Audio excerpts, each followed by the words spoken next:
الحمد لله نحمده ونستعينه ونستغفره ونؤمن به ونتوكل عليه ونعوذ بالله من شرور أنفسنا ومن سيئات أعمالنا من يهده الله فلا مضل له ومن يضلله فلا هادي له ونشهد أن لا إله إلا الله وحده لا شريك له ونشهد أن سيدنا ومولانا محمدا عبده ورسوله صلى الله عليه وعلى آله وأصحابه وبارك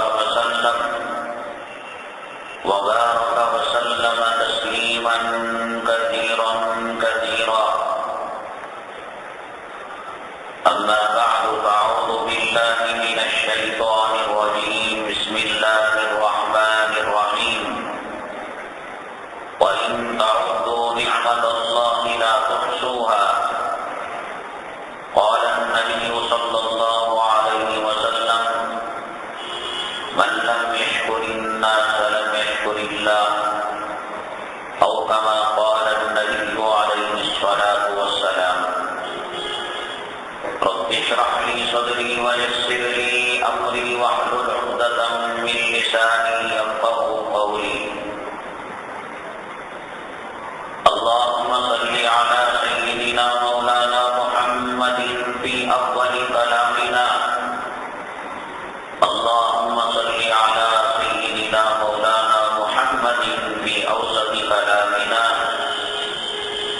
اللهم صل على سيدنا مولانا محمد في آخر كلامنا. معزز سامعین کرام، اللہ تبارک تعالیٰ کی بے شمار نعمتیں آج کے زمانے میں جتنی انسانوں کو فراہم ہیں، اس سے پہلے اتنی نعمتیں عام نہیں ہوئی. جتنا اللہ کی قدرت سے، اللہ کی مخلوق سے انسان آج فائدہ اٹھا رہا ہے، پہلے اتنا عام فائدہ نہیں اٹھایا جاتا تھا. نہ علم تھا، نہ سائنس، نہ ٹیکنالوجی، نہ ترقی. لیکن اس کے باوجود ایک چیز جو دیکھنے میں آ رہی ہے، جتنا آج کا انسان پریشان ہے، مصیبتوں میں گھرا ہوا ہے، آزمائشیں اس کو لپیٹی ہوئی ہیں، یہ ہر گھر، ہر فرد، ہر مرد اور ہر عورت کی کہانی ہے. میں سمجھتا ہوں یہ میرے گھر کا مسئلہ اور کڑاکے کی بھڑکدار استری کی کپڑے اور شیروانی پہن کر سمجھتا ہوں کہ ان میں میری پریشانیاں مدفون ہو گئی. اور ایک سوٹ پہننے والا یہ سمجھتا ہے کہ ٹائی لگا کر ویسٹرن کلچر میں امریکی تہذیب کا لبادہ اوڑھ کر وہ سڑکوں میں آ کر مونچھوں کو تاؤ دے گا تو اس کی مصیبتیں اس میں چھپ جائیں گی. ہے مصیبتیں ہر طرف اور ہے پریشانیاں ہر طرف. ان پریشانیوں اور مصیبتوں کو ختم کرنے کے لیے انسان ہزاروں تدبیریں کرتا ہے، جس کی جو سمجھ میں آئی وہ تدبیر وہ اختیار کرتا ہے، اور اس میں زیادہ تر اور جو ملتا ہے وہ مال اور دولت کو۔ انسان یہ سمجھتا ہے کہ مال اگر کثرت سے کمایا جائے، دولت بٹوری جائے اور جائیداد کو اکٹھا کیا جائے، مصیبتیں دور ہو جائیں گی، پریشانیاں دور ہو جائیں گی۔ لیکن یہ آنکھوں دیکھا تجربہ ہے، یہ ایکسپیرئنس ہے، یہ مشاہدہ ہے، مال نے کسی کی پریشانی کو آج تک دور نہیں کیا۔ دیکھ لیں، جن کے اجالے میں علاء الدین کا چراغ لے کر تلاش کرے ڈھونڈے کوئی ایسا آدمی کہ جس کی پریشانیاں مال کی وجہ سے دور ہو گئی ہوں، دولت کی وجہ سے دور ہو گئی ہوں۔ میرے رب کی عزت و جلالت کی قسم، اگر مال سے پریشانی دور ہوتی اور دولت سے پریشانی دور ہوتی اور ان سے حالات کا سامنا کیا جاتا تو اللہ اس بات کو قرآن میں چھپاتا نہیں، اللہ بتا دیتا یہ امن کا راستہ ہے، یہ شانتی کا راستہ ہے، یہ سکون اور چین کا راستہ ہے۔ اللہ نہیں اپنے بندوں سے محبت کرتا ہے۔ اور مال کے بارے میں اللہ نے کہا انما اموالکم واولادکم فتنہ، یہ مال اور یہ اولاد تمہارے لیے فتنہ ہے۔ اور کہا کہ یا ایھا الذین آمنوا لا تلہکم اموالکم ولا اولادکم عن ذکر اللہ، یہ تمہیں اللہ کی یاد سے غافل کرنے والی چیز ہے۔ یہ مال یہ اولاد تمہیں اللہ سے ناطہ توڑنے والی چیز ہے اور نبی سے رشتہ توڑنے والی چیز ہے۔ کہیں ایسا نہ ہو اس مال اور اس اولاد کے جھمیلے میں اللہ کے ذکر سے تم غافل نہ ہو جانا۔ سورہ منافقون کے دوسرے رکوع کی آیت ہے۔ اس سے مسئلہ حل ہونے کا ہوتا تو اللہ کو دشمنی ہے بندوں سے، نبی کو اپنی امت سے بغض ہے، العیاذ باللہ۔ اللہ کو جتنی محبت اپنی مخلوق سے ہے، کوئی ماں اپنے بچے سے اتنی مامتا نہیں کرتی۔ جناب محمد رسول اللہ صلی اللہ علیہ وسلم کو جتنی محبت اپنی امت سے ہے، پوری دنیا کی ماؤں کی مامتا اور باپوں کی شفقت ایک طرف، اور آقا دو عالم جناب محمد رسول اللہ صلی اللہ علیہ وسلم کی محبت بھرا وہ لمحہ جو آپ نے محبت کی نگاہ سے امت کو دیکھا، وہ ایک طرف، لیکن آپ نے نہیں فرمایا اور اپنی ازواج مطہرات اور اپنی بیٹیوں کو یہ تلقین نہیں کی زیادہ مال جمع کرے اور جائیداد بنائے، زمینیں خریدیں، بیوپار بڑھائے، بیانس بڑھائے، نہیں۔ حضرت فاطمہ الزہرا رضی اللہ تعالیٰ عنہا شکوہ لے کر گئی، ابا جان میرے ہاتھوں میں گھٹے پڑ جاتے ہیں اور میرے گھر میں کئی دنوں کے فاقے لگ جاتے ہیں، بڑی تھکن ہو جاتی ہے۔ وہ محسن کائنات جو وادیاں بھر بھر کر غیروں کو دیا کرتے تھے، وہ جن کے گھر سے کوئی خالی نہیں جاتا تھا، وہ اپنی بیٹی کو نہیں دے سکتے تھے۔ آقا نے فرمایا میری بیٹی تو جنتی عورتوں کی سردار ہے، جا سونے سے پہلے 33 مرتبہ سبحان اللہ پڑھ لے، 33 مرتبہ الحمدللہ پڑھ لے، اور 34-30 پر 4 مرتبہ اللہ اکبر پڑھ لے۔ یہ خزانہ دیا آقا نے، تو ساری دنیا کے لوگوں کو وادیاں بھر بھر کر، مٹھی بھر بھر کر نہ ہوتا قرض لے کر دیا کرتے تھے۔ لیکن بیٹی کے آنکھ کے آنسو کو آپ کیا نہیں پہنچ سکتے تھے؟ کیا بیٹی کے گھر کے چولہے کو نہیں جلا سکتے تھے؟ کیا اپنے نواسے جن کو اپنی اولاد سے زیادہ محبت کیا کرتے تھے، حضرت حسن اور حضرت حسین رضی اللہ تعالیٰ عنہما، یہ جنتی جوانوں کے سردار ہیں، ان کے لیے 2 وقت کی روٹی کا انتظام کیا آقا نہیں کر سکتے تھے؟ فرمایا کہ بیٹی میری سونے سے پہلے اس تصویر کو پڑھ لینا، اور حضرت حضرت زہرا رضی اللہ تعالیٰ عنہا کے صدقے میں یہ تجویز پوری امت کو مل گئی اور اس تجویز کا نام تجویز فاطمی رکھ دیا گیا۔ یہ لوگوں نے تدبیر کی کہ جس سے پریشانیاں دور ہوں گی۔ کسی نے کہا نوکری کر لو، کسی نے کہا بزنس بڑھا لو، اور کسی نے کہا جائیداد بڑھا لو، کسی نے کہا سونا اور چاندی کا ذخیرہ کر لو، اور کسی نے کہا حکومت میں سلطنت میں بڑے عہدوں پر فائز ہو جائیں گے، ان سے ہمارے مسائل کا حل نکل جائے گا۔ ہر نفس پریشان ہے، ہر آدمی جس کا ذاتی مکان ہے، جس کا کرائے کا مکان ہے، جو حاکم ہے، جو محکوم ہے، جو قرض دیتا ہے، جو قرض لیتا ہے، جو کارخانے کا مالک ہے اور کارخانے کا ملازم ہے، جو مشرق والا ہے، مغرب والا ہے، شمال والا ہے، جنوب والا ہے، اتنا گھٹ گھٹ کر تو زندگی گزارنے کے لیے ہم نہیں آئے۔ اتنی پریشانی کی زندگی گزارنے کے لیے اللہ نے ہمیں دنیا میں نہیں بھیجا۔ ہمیں دنیا میں اللہ نے اس لیے بھیجا کہ ہم کفر کا خاتمہ کریں، شرک کو مٹائیں، اللہ کے کلمے کا جھنڈا دنیا میں عالم میں لہرائیں، ہم دنیا سے باطل کا مقابلہ کریں۔ جو اپنے پیٹ کے مقابلے میں زندگی گزار رہا ہو، جو عورتوں کے فتنے میں پڑا ہوا ہو، جو اولاد کی محبت کی زنجیروں میں جکڑا ہوا ہو، وہ کلمے کے لیے کیا کام کرے گا، آقا کی سنتوں کے لیے کیا کام کرے گا، اور دین کے لیے کیا کام کرے گا۔ صبح سویرے کہاں جا رہے ہیں؟ جا رہے ہیں لیاب کو کیا ٹیسٹ کرانے؟ پیشاب ہاتھ کی بوتل ہاتھ میں پکڑی ہوئی، پاخانہ پکڑا ہوا ہے، بلغم پکڑا ہوا ہے، یہ کیا ہے؟ ہاتھ میں انجیکشن، یہ لگ رہا ہے ران میں خود چبو رہے ہیں، یہ پیٹ میں لگ رہا ہے، بیماریوں نے گھیرا ڈال رکھا ہے، بیوی نے جکڑ رکھا ہے، اولاد سے گرفتار کر رکھا ہے، مال ہمارے قدم کے اندر زنجیریں ڈال چکا ہے۔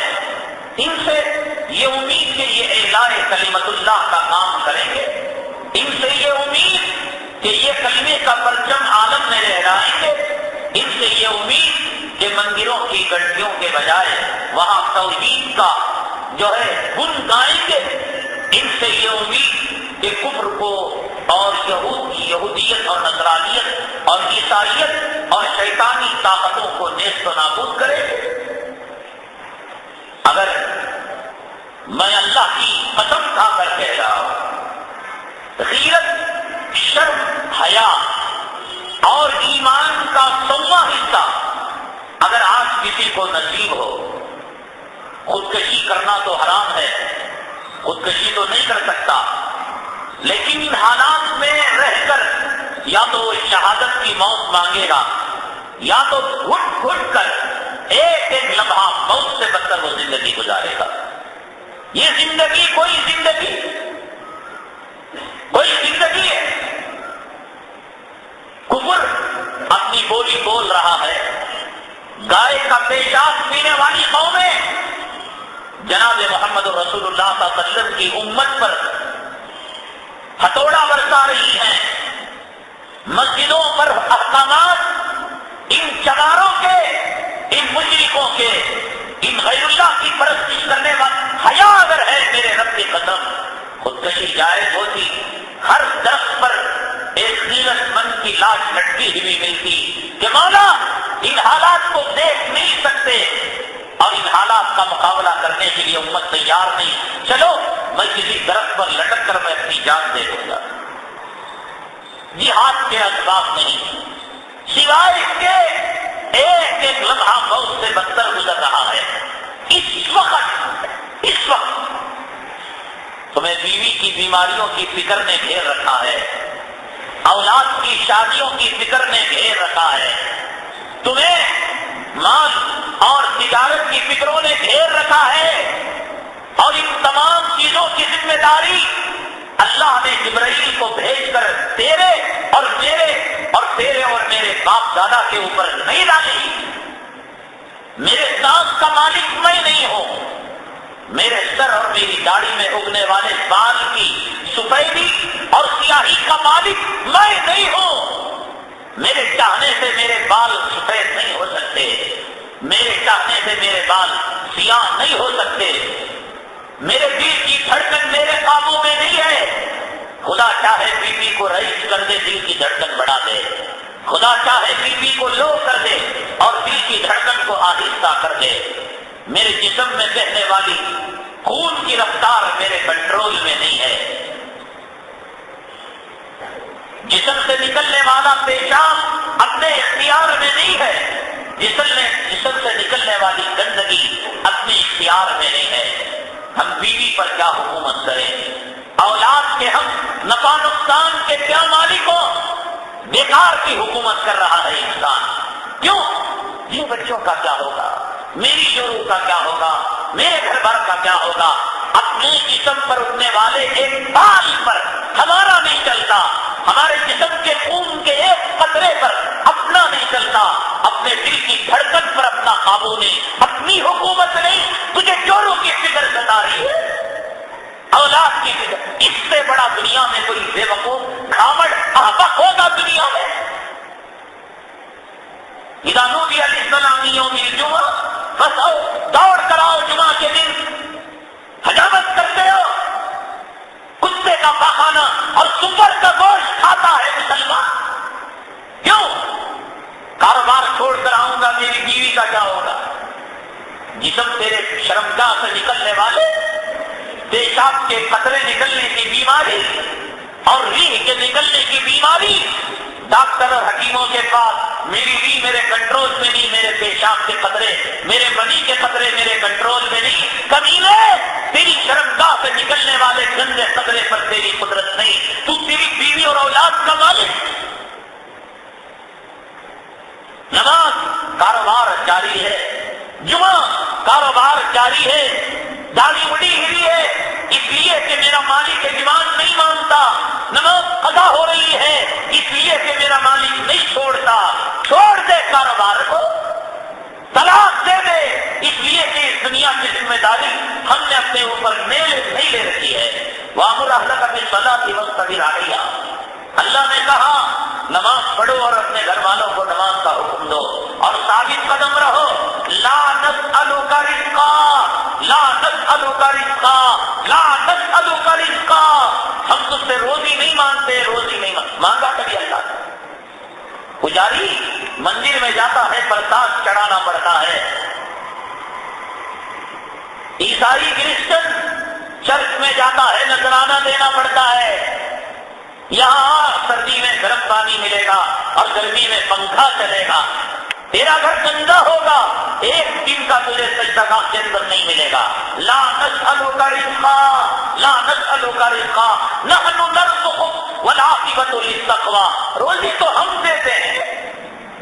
تیری ماں کے پیٹ کے اندر حیض چاٹ کر جی رہا تھا، جب تیری ماں حاملہ ہوئی تیری ماں کا حیض بند ہو گیا، اسی کو چاٹ چاٹ کر پل رہا تھا۔ تو نے بی ایل کارخانہ دیکھا، نہ HMT دیکھا، نہ سافٹ ویئر انجینئر تھا، نہ ہارڈ ویئر انجینئر تھا، نہ چپل کی دکان تھی، نہ فروٹ کی دکان تھی، نہ کفن کی دکان تھی، نہ کرائے کا مکان تھا، نہ ماٹی گیس تھا۔ حیض کچھ کٹوا کر ہم نے تجھے تیری پرورش کی۔ تیری ماں کا حیض بند ہوا کہاں جا رہا تھا؟ تو چاٹ رہا تھا۔ ہم نے تیری ماں کے حیض کو تیری روزی بنائی اور دنیا میں آیا، آنکھوں سے اندھا، کانوں سے بہرا، پیروں سے لنگڑا، ہاتھوں سے لولا، نہ بول سکتا ہے، نہ سن سکتا ہے، نہ دیکھ سکتا ہے، نہ چل سکتا ہے۔ وَهَدَيْنَاهُ النَّجْدَيْنِ، آنے کے بعد ہم نے رزق کی دو ندیوں کو بہا دیا۔ آنکھوں سے دکھتا نہیں تھا، بھوک پر چمٹ جاتا تھا اپنی ماں کے سینے سے۔ کون پالا ماں کے پیٹ میں؟ کون پالا ماں کی گود میں؟ اب ذرا دیکھنے کے بولنے کے لائق ہو گیا، کبر میں مبتلا ہو گیا، گھمنڈ میں مبتلا ہو گیا۔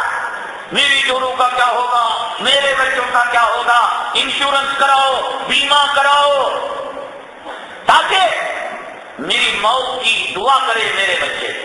میرا باپ 50 لاکھ کا انشورنس کرایا ہے، مولا جلدی سے ایکسیڈنٹ کی موت دے دے۔ یہی نا انشورنس والے تمہیں تو نہیں دیتے پیسہ، بیمہ میں نے کرایا تو خبر میں وہ روپیہ رکھ کر نہیں جاتے، وہ پوچھتے ہیں کہ تیرے جسم کے ٹکڑے ہائیوے میں کتے کی لاش کی طرح بکھرنے کے بعد تیرے پیسے کسے دیے جائے؟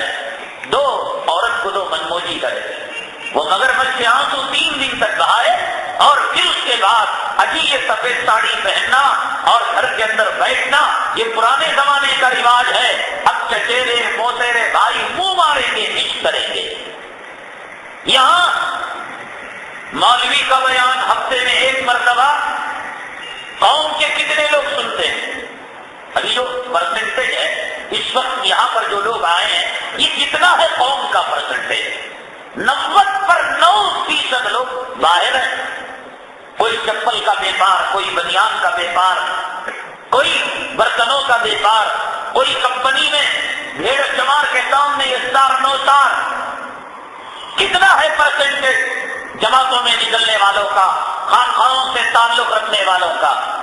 دین کی ایک موم بتی ہے، دین کی ایک شمع ہے جو دھیمے دھیمے دھیمے جل رہی ہے اور روشنی دے رہی ہے، اور اس گھر کے اندر شیطان اور جہنم کے 140 چینل تمہیں بتا رہے ہیں۔ یہاں ہم کہتے ہیں کہ بے پردہ عورت رنڈی ہے، ہم یہاں کہتے ہیں داڑھی بنانے والا ہجڑا ہے، ہم یہاں کہتے ہیں گانا بجانے والا اللہ کے عذاب کا شکار ہوتا ہے، ہم یہاں کہتے ہیں کہ دولت اور مال کی کوئی حیثیت نہیں۔ وہاں وہ شیطانی 140 چینل غریب کے گھر میں آ رہے ہیں، جہنم کا کیبل کنیکشن لے رکھا ہے۔ اب وہ کہتے ہیں کہ کتا اور کتیا کی طرح آپس میں چومو چمٹو، ملاقات کرو، گانے الٹے سیدھے، بڑوں کے چھوٹوں کے، مردوں کے عورتوں کے، ہجڑوں کے، رونے کے گانے، ہنسنے، کون سی صنف ایسی نہیں؟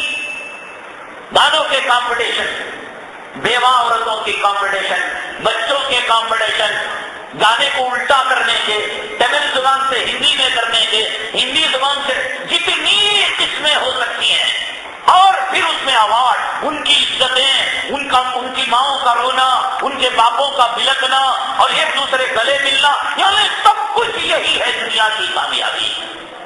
140 شیطان جس گھر میں ہو، ایک شیطان کافی ہے ہمیں جنت سے جہنم میں لے جانے کے لیے، راہ راست سے ہٹانے کے لیے۔ 1000 مرتبہ کہا گیا اس حرام زادے شیطان کی لعنت کو ختم کرو، اس کا جنازہ نکالو۔ نہیں، اس میں جغرافیہ آتا ہے، اس میں سائنس آتا ہے، اس میں ڈسکوری آتا ہے۔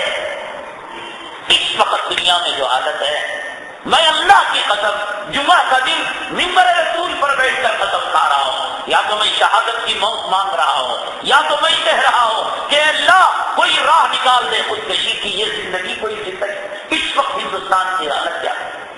ایوت میں ہے، مجھے معلوم نہیں کہ کون سی ریاست میں ہے، شاید مدھیہ پردیش میں ہے، راجستھان میں ہے، کا قرآن شریف کی بے حرمتی کی گئی، مسلمانوں کو دن کے اجالے میں گولیوں سے ڈھونڈ دیا گیا۔ ہم آواز بھی نہیں کر سکتے میرے رب کے قرآن کی توہین، میرے رب کے قرآن کے ساتھ بے عزتی، اور آگ کرنے کے لیے آؤ، راستے کے اندر گولیوں کا نشانہ بنو، گھوم دیا جائے گا۔ ہریانہ کے ہائی کورٹ نے یہ پہلی بات ایوت محل والی، اور دوسری بات ہریانہ کے ہائی کورٹ نے 2 ایئر فورس کے آفیسروں کے حق میں جنہوں نے رٹ عرضی داخل کی تھی کہ ہمارے جو بڑے افسران ہیں، سینئر افسران ہیں، ہمیں داڑھی بنانے کے لیے کہتے ہیں، جبکہ ہریانہ اور پنجاب کے اندر ہزاروں لاکھوں air force, police, B S F اور ملٹری کے جو اسٹاف ہیں وہ داڑھی رکھ کر ڈیوٹی کرتے ہیں۔ اگر وہ داڑھی رکھ کر ڈیوٹی کر سکتے ہیں تو پھر ہمیں داڑھی رکھنے کے لیے ممانعت کیوں ہے؟ کیا کوئی ایسا لا ہے؟ کیا ہندوستان کا کوئی ایسا قانون ہے کہ مسلمان داڑھی رکھ کر ایئر فورس میں نہیں آ سکتا، ملٹری میں نہیں آ سکتا؟ اگر نہیں آ سکتا تو پھر یہ ہریانہ اور پنجاب کے جو پنجابی ہیں بغیر داڑھی کے ایک کوئی ملازم بتا دے۔ ہائی کورٹ نے کہا، ہائی کورٹ اب تشریح کر رہا ہے اسلامی قانون کی، کہا کہ مسلمان کی مرضی پر جاتا ہے، اسلام جبر نہیں کرتا۔ بھیڑ اور جماعت میرے آقا اور 1,24,000 پیغمبروں کی سنتوں کی تشریح کریں گے، یہ زندگی سینے کی زندگی ہے۔ ہم بیڑوں کے کہنے پر داڑیاں رکھیں، ہم چماروں کے کہنے پر داڑیاں اڑائے؟ میں کہتا ہوں کہ اللہ اگر جبرائیل کو بھیج کر کوئی حکم نازل کر سکتا تھا، کتنے غیرت مند علماء درختوں پر لٹ کر خودکشی کر لیں گے، یا یہ کہ اگر جام شہادت کے مواقع ہو تو جام شہادت کو نوش کر لیں گے۔ کلکتہ کے اندر فرقہ وارانہ فساد، مسجد کی بے حرمتی، کلام پاک کی بے حرمتی، اسی ہفتے کا تیسرا واقعہ۔ پھر مسلمانوں کی انداز گرفتاریاں، مسلمانوں پر فائرنگ، مسلمانوں پر دہشت گردی اور ہتھیارات کے رکھنے کے الزام کے اندر سینکڑوں نوجوان محلے چھوڑ کر، شہر چھوڑ کر بھاگ رہے ہیں۔ تیسرا واقعہ۔ چوتھا واقعہ، ہندوستان کا قدیم ادارہ، ہندوستان کا انگریزوں کے زمانے کا دینی ادارہ مدرسہ عالیہ کلکتہ کا، جس میں حضرت شیخ الاسلام مولانا حسین احمد مدنی رحمت اللہ علیہ نے وہاں کے تاریخ کو، جو شاہی مراد آباد کے محتمل تھے حضرت مولانا رشید الدین صاحب، اس مدرسے کے اندر پڑھے اور پڑھائے ہوئے ہیں۔ وہ مدرسہ ہے، لیکن اس کو آج کی حکومت نے کہا، کمیونسٹ حکومت نے، کہ اب اس کو مدرسے کی فہرست سے نکال کر کالج اور اسکول کے زمرے میں لائیں گے۔ مدرسے کا لفظ وہاں سے نکال دو۔ اس ہفتے کا چوتھا واقعہ، ایرت محل میں قرآن کی بے حرمتی، ہریانہ ہائی کورٹ کے اندر داڑھی رکھنے کی تشریح، اسلامی حکم کی تشریح، جس سے باپ نے حق دیا۔ یہ سیکولر ملک، جمہوری ملک، ہر مذہب کے ماننے والوں کے رہنماؤں کو مذہب کی تشریح کا حق ہے، لیکن مسلمانوں کو حق نہیں ہے کہ وہ اپنی داڑھی کی تشریح کر سکیں اور مذہبی احکامات کی تشریح کر سکیں۔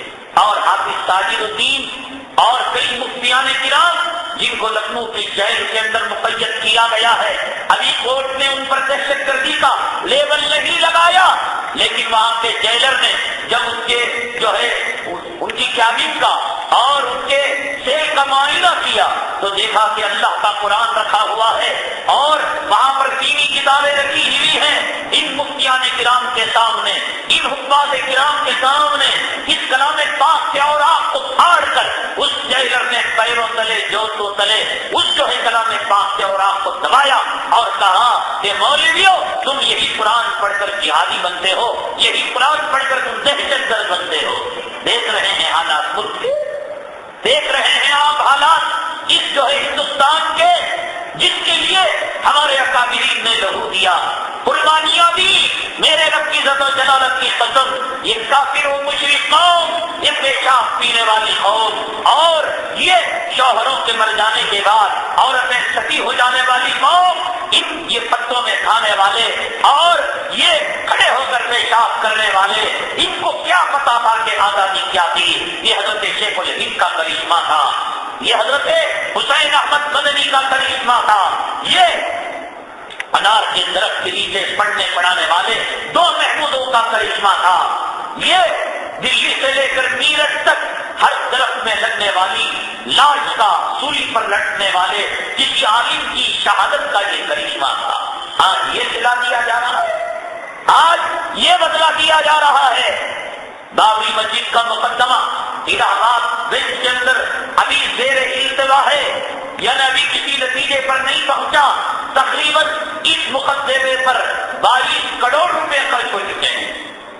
کون سی مصیبت ہے یہ؟ کون سا کریا ہے یہ کون سا مشکل مسئلہ ہے؟ لیکن مقدمہ زیر التوا ہے، مقدمہ ابھی نتیجے پر نہیں پہنچا، لیکن مسلمان کے کسی باپ کی مجال نہیں کہ آج وہ بابری مسجد کے اندر جا کر ایک سجدہ کر سکے، لیکن دن رات 24 گھنٹے رات کے اوقات کے علاوہ کبھی بھی ہندو وہاں پر جا کر منبر و محراب کے اندر رام للا کی جو مورتی رکھی ہوئی ہے اس کا وہ درشن کر سکتا ہے، وہ پوجا کر۔ یہ کون سا انصاف ہے؟ یہ مسجد چھینی گئی ہماری، در و دیوار کو شہید کیا گیا اور پورے عالم کے مسلمانوں کے جذبات کو مجروح کیا گیا، سیکولرزم اور جمہوریت کا جنازہ نکالا گیا اور راستے میں واویلا مچانے والے، احتجاج کرنے والوں کے سینوں کو گولیوں سے چھلنی کر دیا گیا، اور آج عالم یہ ہے کہ وہاں ہندو جا کر درشن کر سکتا ہے، مسلمان کو سجدہ کرنے کی اذان دینے کی اجازت نہیں ہے۔ اس احاطے میں قدم نہیں رکھ سکتا.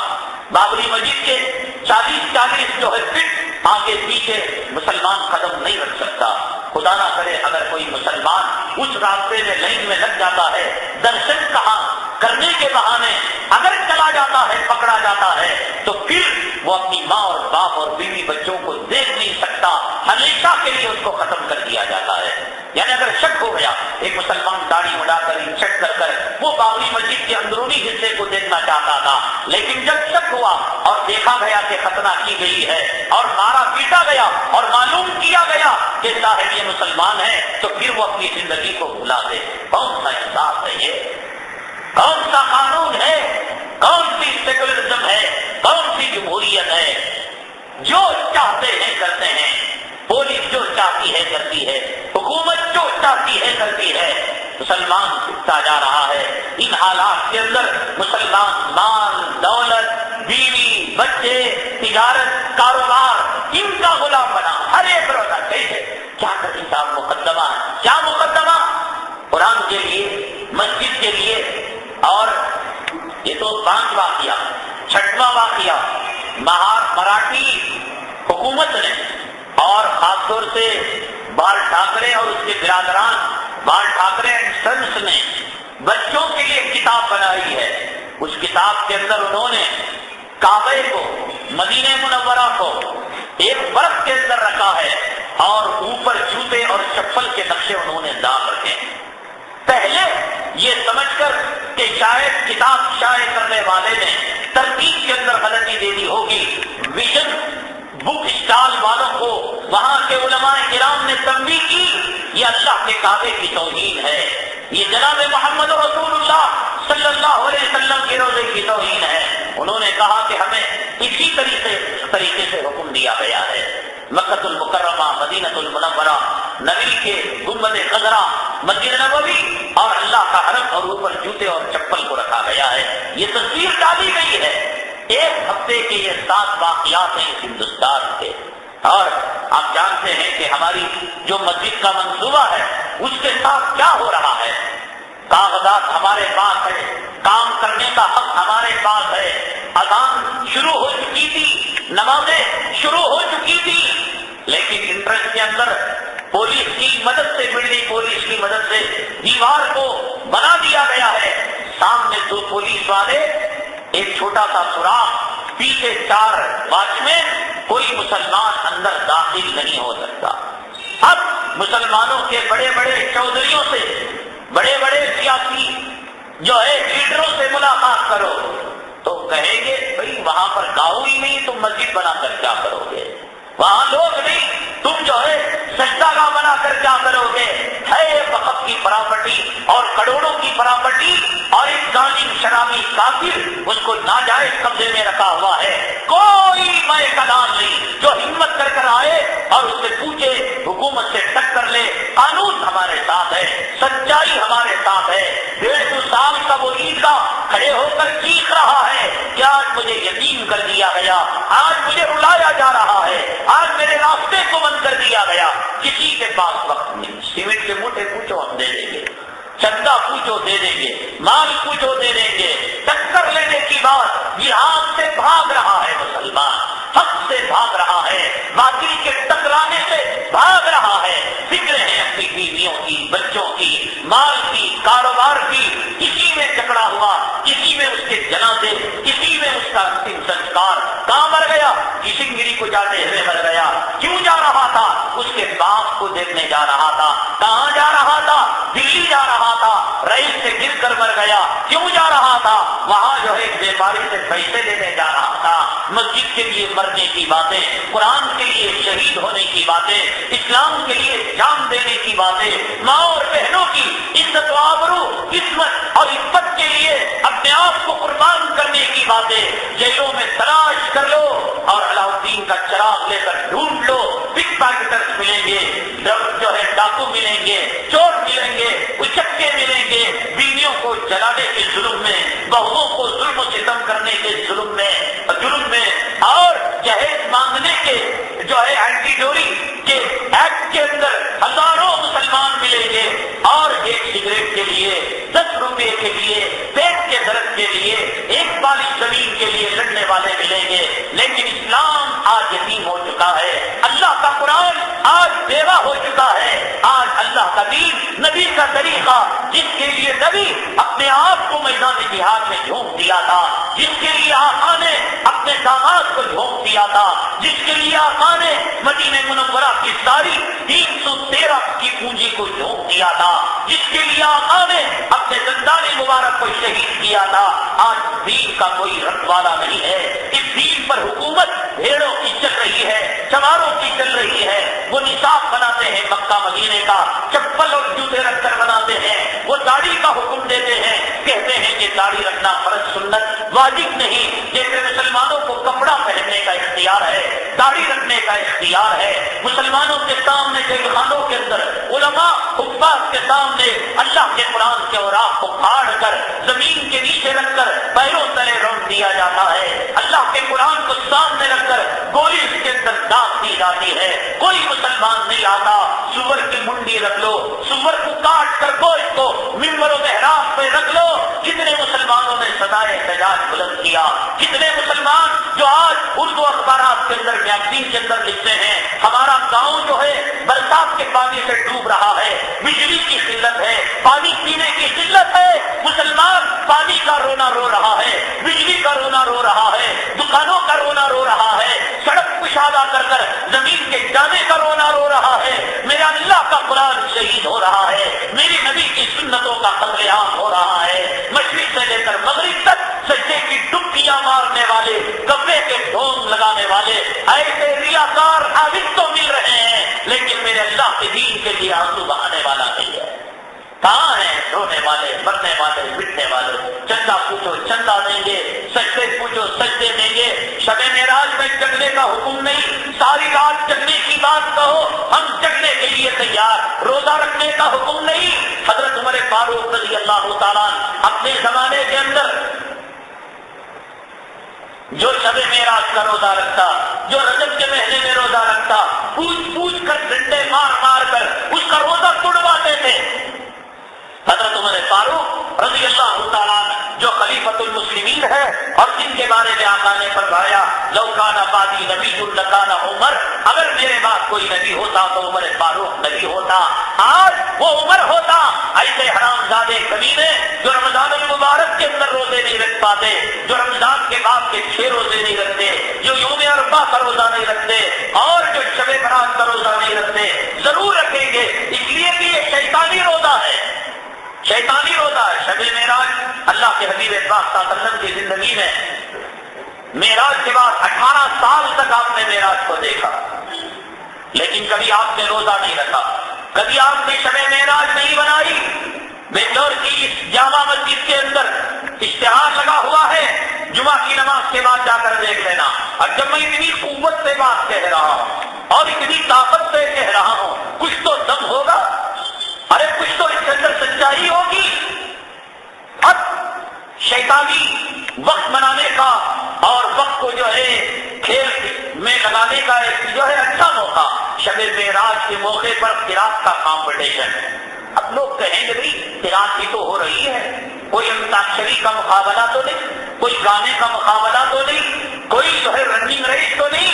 عبادت اسی وقت عبادت ہے کہ عبادت اتباع کے نام پر کی جائے، نبی کے نقش قدم پر چل کر کی جائے، صحابہ کرام کے طریقے پر کی جائے۔ عبادت تیرے اور میرے کہنے اور کرنے کا نام نہیں ہے۔ نماز عبادت ہے، سورج نکلنے کے وقت نماز پڑھنے پر جوتیاں پڑیں گی، نماز عبادت ہے، سنت پڑھنا، نفل پڑھنا عبادت ہے، اشراق پڑھنا عبادت ہے، اشراق پڑھنے پر اللہ تعالیٰ جنت کے محل نصیب کریں گے۔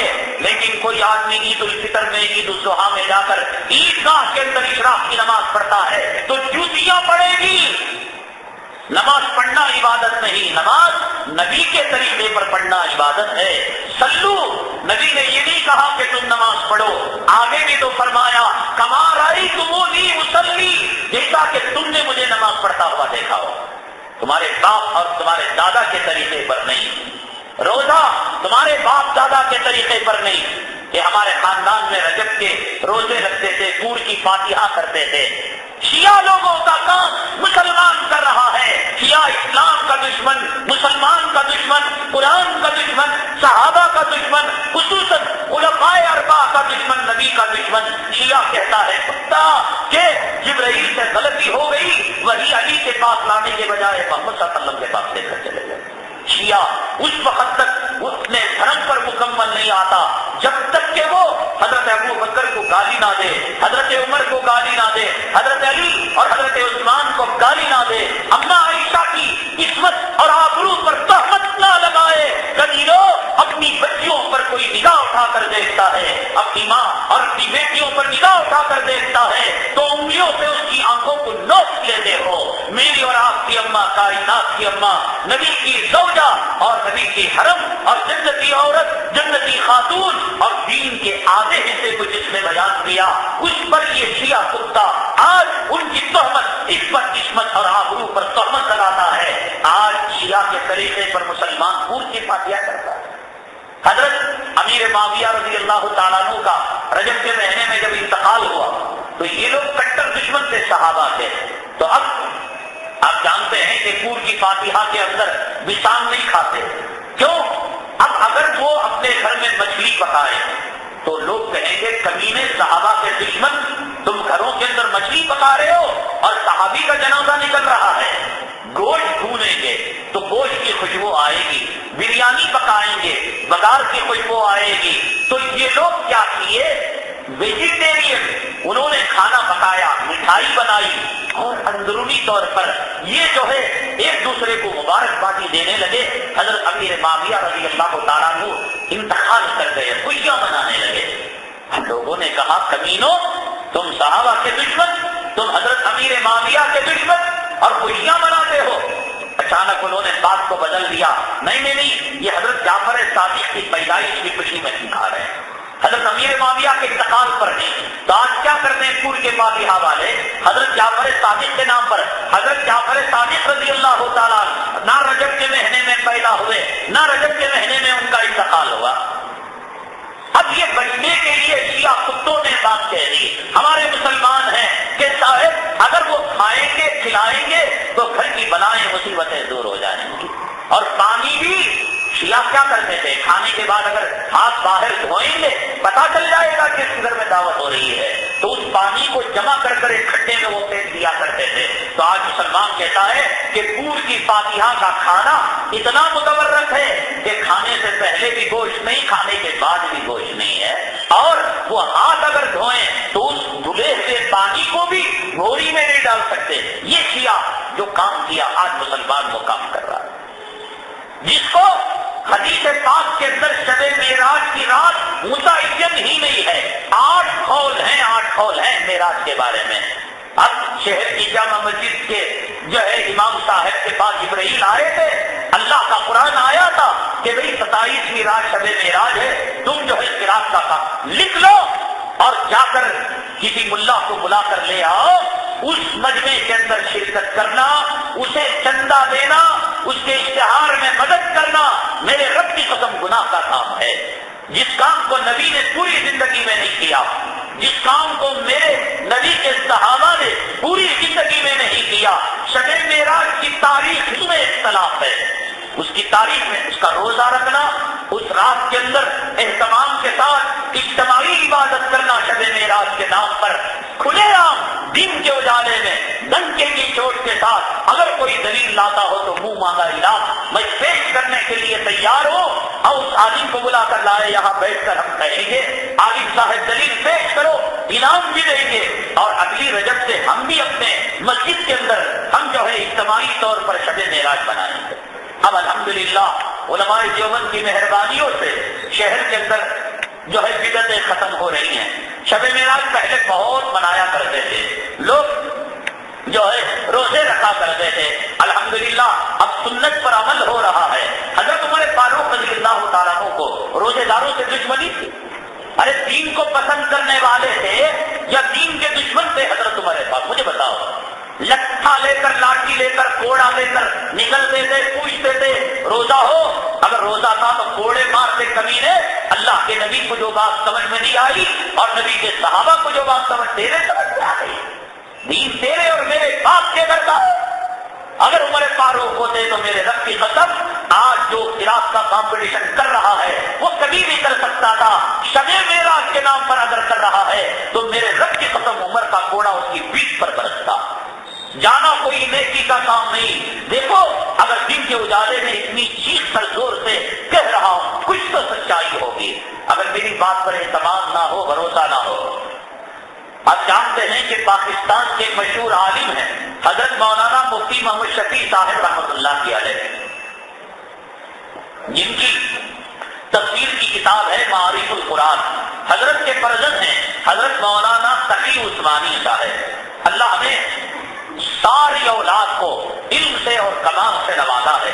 حضرت گلشن باغ میں پاکستان میں ایک مسجد میں خطبات دیا کرتے ہیں، وہاں کے حضرت کے مرید نے ان خطبات کو مرتب کیا ہے اور ان خطبات کا نام ہے اصلاحی خطبات۔ شروع کے شاید پہلی سے 30ویں جلد کے اندر رجب کا بیان جو حضرت نے دیا ہے، پورے دلائل حضرت نے نقل کیے ہیں اور حضرت نے بیان کیا ہے شب معراج منانا، اجتماعی عبادت کرنا اور روزہ رکھنا، یہ تینوں کام بدعت کے ہیں جس کو نہ اللہ کے نبی نے کیا ہے نہ نبی کے صحابہ نے کیا، نہ ائمہ اربعہ نے کیا ہے، نہ محدثین نے۔ ان راتوں میں عبادت کرنے کا کوئی باپ باندھا ہے؟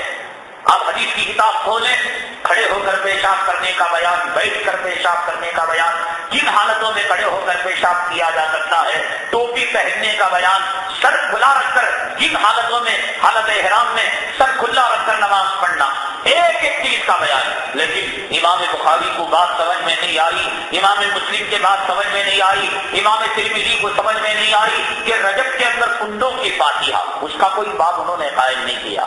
رجب کے اندر کہتے نہیں صاحب میری شادی ہو کو نوا میرے سسرال میں نہیں گیا تو ہماری ساس برا مان لے گے، یہ ساس کل جہنم میں لے جا کر اس کی شرمگاہ سے نکلنے والا پیٹ پلائے گی تو پیے گا؟ ہے تو راضی؟ تجھے اللہ کی محبت اور نبی کے سے کوئی سروکار نہیں؟ جو روح کے غلام، سالیوں کی غلامی، جو اس کے اماں کی غلامی، اس کے دادا دادی کی غلامی، نانا نانی کے غلامی، کبھی ماں کے پیر نہیں دبایا، کبھی باپ کے جوتے سجدے نہیں کیا، اب پوچھتا ہے ابھی نبی شادی اب ہمارے ساڑو دعوت کر رہی، برا مان لیتی، اب وہ جہنم کا لہو پلائے گا اور جہنم کا پیپ اور مسلم پلائے گا۔ دو چیزیں ہیں تیرے سامنے، پور کے فاتحہ کا دسترخوان ہے اور جہنم کا لہو اور پیپ ہے۔ اب کس کو پینا چاہے گا؟ اب اس کو ٹھکرائے گا تو جنت ملے گی اور اس کو کھائے گا تو جہنم کا لہو اور پیپ ملے گا۔ اللہ کا، اللہ کے رسول کا خوف ہونا تک آخرت کا خوف کام کرتا ہے۔ یہاں جنازہ جاتا رہتا ہے، یہاں بیڑی پھونکتا رہتا ہے۔ مسجد میں جنازہ آتا ہے، باہر کتے کھڑے ہوئے رہتے، جنازہ دیکھ کر مسجد میں نہیں آ سکتا تو آج جنازہ دیکھ کر مسجد میں نہیں آئے گا، لکھ کر رکھ لے کہ خدا تیری موت کے بعد مسجد کا جنازہ نصیب نہیں کرے گا۔ تیرے ٹکڑے کتے کھا لیں گے، تیرے ٹکڑے کد اٹھا کر لے جائیں گے۔ اتنی دشمنی تجھے اللہ کے گھر سے، اللہ کی ذات سے جو پال رہا ہے، پرورش کر رہا ہے۔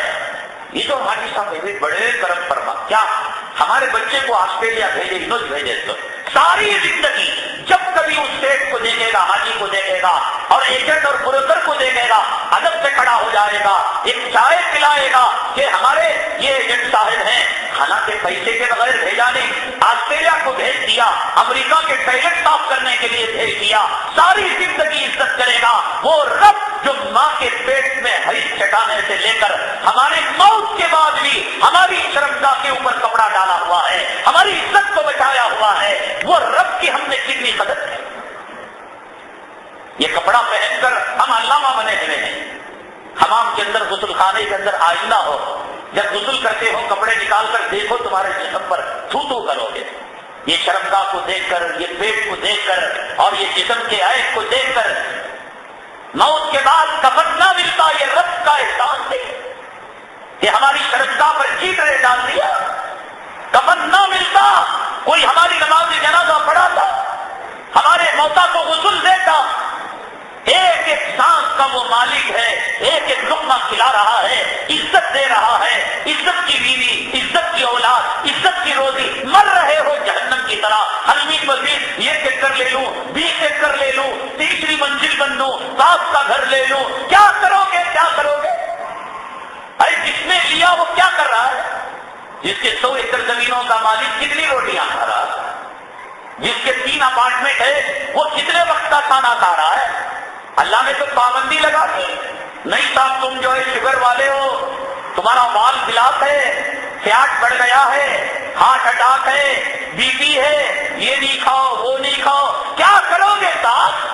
ان بلڈنگوں کو لے کر کرو گے کیا دھو کر پیو گے؟ روزی کا مالک تو اللہ ہے، سانس کا مالک اللہ ہے، زندگی کا مالک اللہ ہے، موت کا مالک اللہ ہے۔ جب اللہ مالک ہے تو ہم اپنی آخرت کو کیوں خراب کریں؟ کون سی عقل مندی بھائی؟ یہ کون سی عقل مندی کہ نماز شروع ہونے کے بعد دوسری رکعت میں کیا حجامت کرتے ہو پہلی رکعت میں؟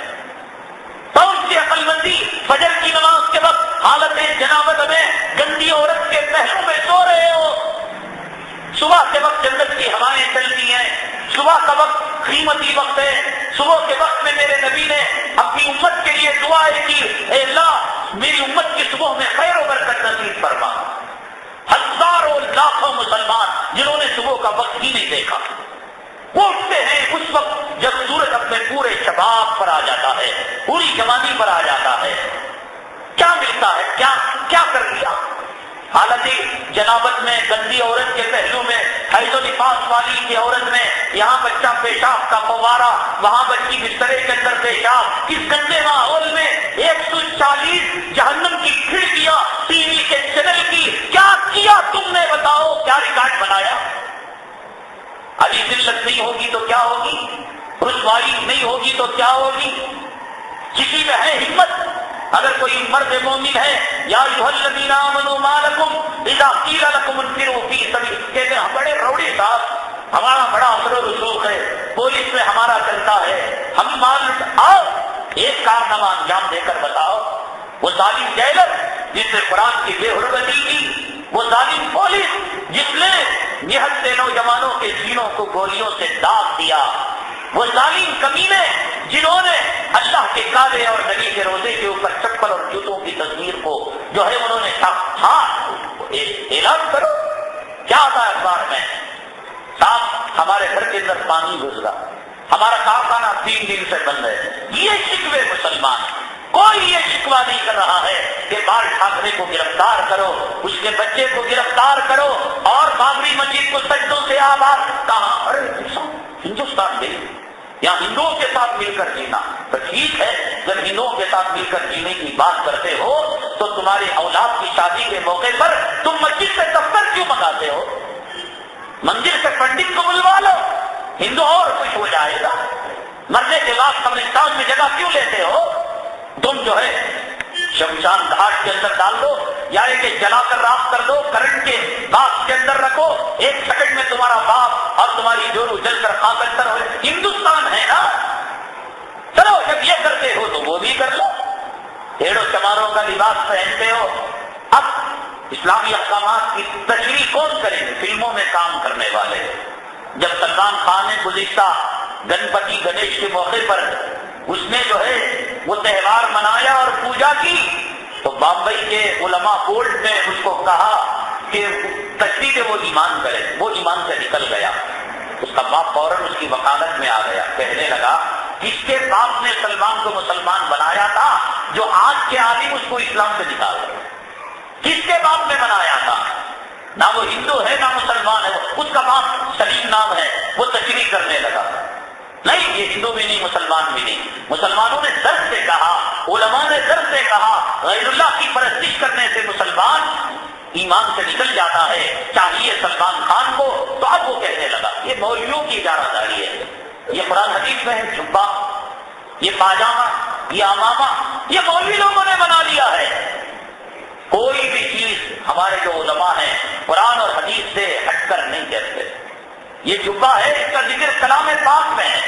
سورہ یوسف کے اندر اللہ تبارک تعالیٰ نے حضرت یوسف کا واقعہ ذکر کیا ہے کہ جب زلیخا نے ان کو پکڑا تو وہ بھاگنے لگے تو کلام پاک نے ان کی برات کا جو اعلان کیا، ان کان قمیصہ قد من قبل فصدقت وهو من الكاذبین، دیکھو اب زلیخا کہتی ہے کہ میں سچی ہوں اور حضرت یوسف کہتے ہیں کہ میں سچا ہوں۔ قرآن نے کہا کہ تم جو ہے ظاہری حالات، یہ جو فنگر پرنٹس ہیں، یہ جو آئی ٹی ٹیکنالوجی وغیرہ ہے، یہ سب قرآن نے کبھی کی بیان کر دیا۔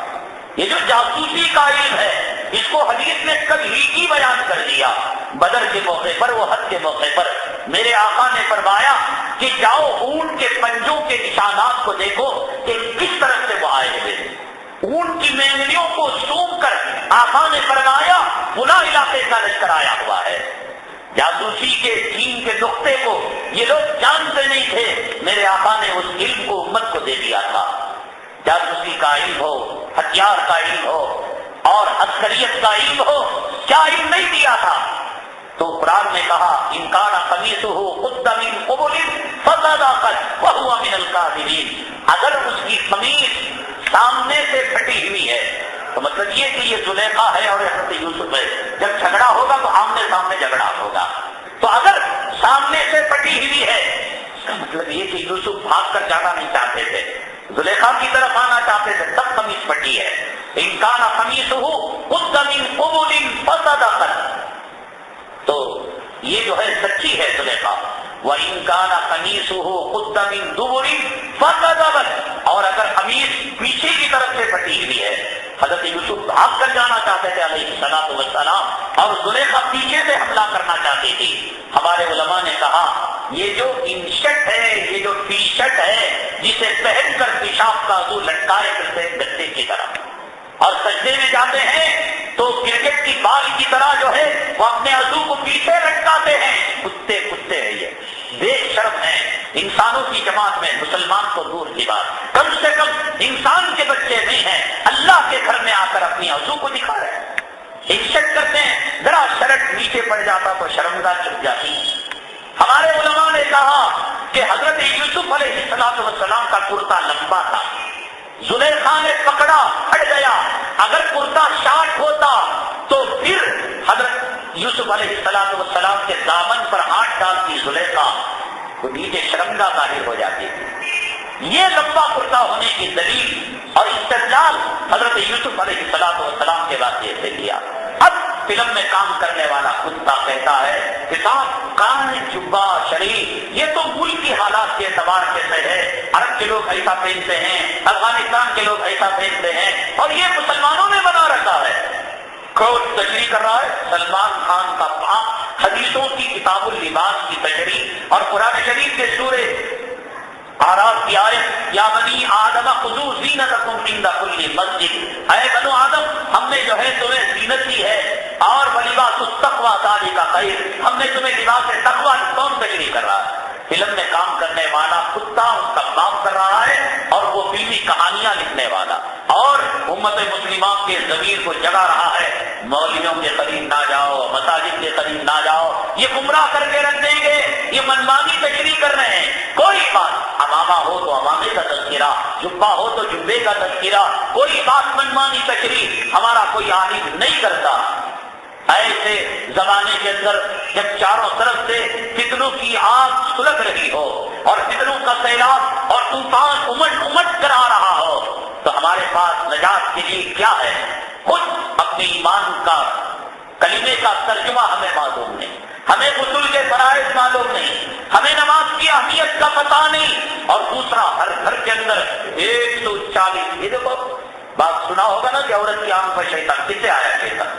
یہ کنت آتا ہے، مرد کی آنکھ یہ کام ہے۔ ایک آنے سے جب زندگی اتنی عجیب بن گئی، جس گھر کے اندر 140 شیطان جہنم سے ڈائریکٹ لیفٹ نکال کھا رہے ہو، اس گھر کی حالت کیا ہو؟ مولوی کا خطبہ اثر کرے گا، مقرر کی تقریر اثر کرے گی، واعظ کا باز ناصح کی نصیحت سنو گے، اتنا سا، اور 140 شیطانوں کا مقابلہ یہ سننا کیا عمل کرے گا؟ تو لہذا اب وہ سلیم کی سلمان کی بات مانو گے، فلموں کی بات مانو گے، ایک زمانہ ہے صاحب مولویوں کی باتیں لو گے، کون یہاں جی سکتا ہے؟ صاحب کہنے لگے اور اگر استاد قرآن حدیث کو عمل کرنا تو تمہیں گھوڑیوں کو گدیاں کو بیٹھنا۔ قرآن شریف میں اللہ تبارک تعالیٰ نے 14ویں پارے کے اندر فرمایا کہ ہم نے تمہارے لیے سواریاں دی ہیں، دعا بتائی یہ سب اللہ تعالیٰ کی نعمتیں ہیں. جب تک یہ نعمتیں خدا کے قانون سے، فطرت سے، قرآن و حدیث سے نہ ٹکرائے، یہ ساری چیزیں ہمارے لیے ہیں. یہ ہوائی جہاز ہماری، یہ راکٹ ہماری، یہ پانی کی جہاز ہماری، یہ ٹرین ہماری. ہم بیٹھیں گے اور جان کے ساتھ کہیں گے سبحان الذی سخر لنا ھذا، سبحان الذی سخر لنا ھذا. پاک ہے وہ ذات جس نے اس کو ہمارے لیے تابع کیا. تشریح کرتے ہیں لوگ، بھائی جب تم اتنی آخرت کی باتیں کرتے ہو، صحابہ کی دور کی باتیں کرتے ہو، چلو گدے پر بیٹھو، خچر پر بیٹھو. ہر انسان، ہر مسلمان علامہ بنا ہوا ہے، مفتی بنا ہوا ہے. دین کی تشریح اپنے دل سے کرنا چاہتا ہے، اپنے ضمیر سے کرنا چاہتا ہے، اور کافر ہے ہمارے سروں پر چڑھ کر حکومت کر رہا ہے. ہمارے اسلام کی تشریح آج وہ کر رہا ہے. ہندوستان بنا تھا ملک کہ کوئی مذہب کسی مذہب میں مداخلت نہیں کرے گا. ہندوستان بنا تھا ملک اس لیے کہ حکومت ان کے پرسنل لا میں، ہندو پرسنل لا میں، مسلم پرسنل لا میں، سکھ پرسنل لا میں اور کرسچن پرسنل لا میں مداخلت نہیں کرے گی. اور مستقل اندرا گاندھی کے دور کے اندر ایک مسلم پرسنل لا ایکٹ بنایا گیا کہ اور یہ وعدہ لیا گیا کہ حکومت اسلامی معاملات کے اندر مسلم پرسنل لا میں مداخلت نہیں کرے گی. لیکن اس وقت سے لے کر آج تک برابر حکومت مداخلت کرتی آ رہی ہے. ابھی حال کے اندر ہندوستان کے سپریم کورٹ نے، دلی کے سپریم کورٹ نے ایک مطلقہ عورت کو عزت گزرنے کے بعد شوہر کو حکم دیا کہ لاحیات اس کا نان و نفقہ دے، اس لیے کہ اسے کوئی پالنے والا، پرورش کرنے والا نہیں. جبکہ شریعت کا مسئلہ یہ ہے کہ نان و نفقہ عزت تک بھی شوہر دے سکتا ہے. عزت کے بعد وہ خود ذمہ دار ہے. مسلم ادارے اس کی کفالت کریں گے، اس کے بچے کریں گے، اس کے نانا نانی کریں گے، دادا دادی کریں گے. یا نو مسلم لاوارث ہے تو یہ جو مسلمانوں کی تنظیمیں جو بقرعید کے اندر چمڑے وصول کرتے ہیں، رمضان کے اندر صدقات، خیرات، زکات دیتے ہیں، یہ کہاں پر کر چلے گئے؟ یہ کفالت کریں گے. لیکن شوہر کے ذمہ نہیں ہے. کیوں نہیں ہے؟ اس لیے کہ طلاق دینے کے بعد لینا دینا، لینے دینے کا رشتہ رہا تو پھر یہ جو شیطان ہے کمینہ کلی کی شہوات کو بڑھا دے گا اور حرام کے پلوں کو پیدا کروائے گا. رشتے کو توڑ دو، پالنے والا اللہ کسی سے پلوائے گا. اگر تم نان نقرے کے رشتے سے ہلو کیا بیٹن پیسہ پہنچ گیا کیا، اب بات وہاں سے بھی چھوڑو جی، ہوا گیا چھوڑ ڈالو، ہمنا معاف کر ڈالو. شیطان کہا، اس کے دل میں ڈالا اللہ غفور الرحیم ہے، اللہ بخشنے والا ہے، اللہ ساتھ زمین ساتھ، تو ہماری اسی گناہ کو ذرا نہ طلاق بولے، ہمیں دونوں مل لیے. یہ سب چیزیں ہوتی بول کر شریعت نے کہا کہ عزت کے گزرنے کے بعد شوہر کو نفقہ دینے کی ضرورت نہیں، وہ حرام ہو گئی ابد الآباد کے لیے تا وقت کہ اس کا حلالہ نہ ہو. کیوں؟ اس لیے کہ اللہ نے بیوی کو دی، حرام چیز کو حلال بنا کر دیا. جس کی آنکھ کو دیکھنا، جس کے چہرے کو دیکھنا، جس کی پرچھائی کو دیکھنا اور جس کے جسم سے نکلے ہوئے ناخن کے ٹکڑے کو دیکھنا میرے لیے حرام تھا. ایک بول سے اللہ نے اپنی قدرت کی اس بیوی کو میرے لیے حلال کر دیا. کیا میں نے بھی بیوی کے لیے آپ نے خرچ کیا؟ اس کو حلال کر دیا سر کے بالوں سے لے کر پیر کے تلوے تک. اب اگر کوئی طلاق دے گا،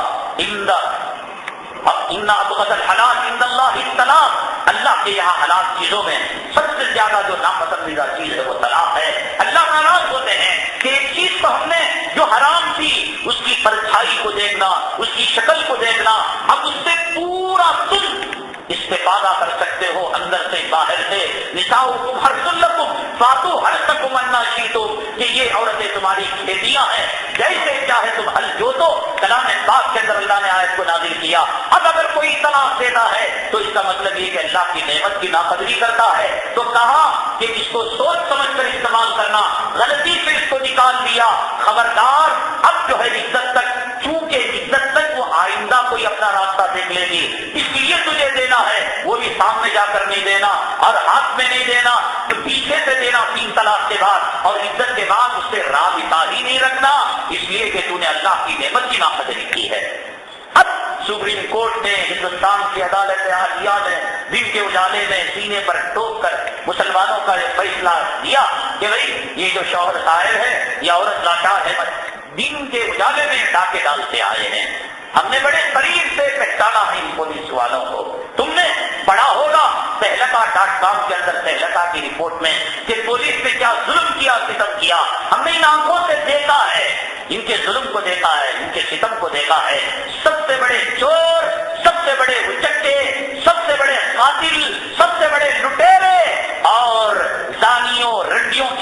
پر حرام خور پلنے والی اگر کوئی ہے تو یہی قوم ہے۔